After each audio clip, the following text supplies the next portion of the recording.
আসসালামাইকুম। এই দেখুন ইলিশ মাছ রান্না করব কচুর ঘাটি দিয়ে। বড় বড় করে পিস করে কেটে নিয়েছি, ধুয়ে নিয়েছি। এই যে দেখুন অবেলা সিজনের আনসিজনের কচুরমুখী, এগুলো দিয়ে রান্না করব। এটা মাটির চুলা রান্না করতেছি। প্রথমে পেঁয়াজ দিয়ে নিলাম, পরিমাণ মতো রসুন বাটা দিয়ে নিলাম, পরিমাণ মতো দিয়ে নিলাম হলুদ, এবার মরিচ পানি দিয়ে নিলাম, এবার দিয়ে নিলাম হলুদের গুঁড়ো, এবার দিলাম মুখের সোডা,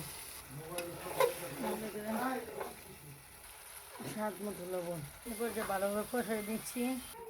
এরপর যে একটু পানি দিয়ে কচুরমুখীটারে কষে নিচ্ছি।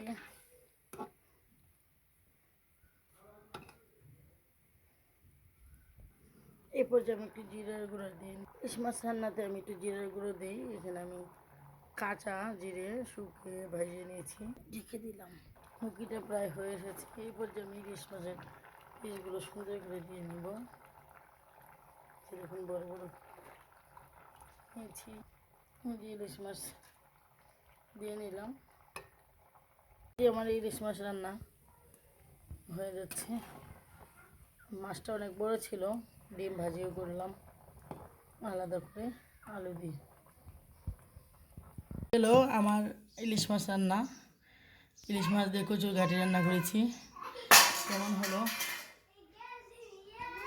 জানাবেন সবাই।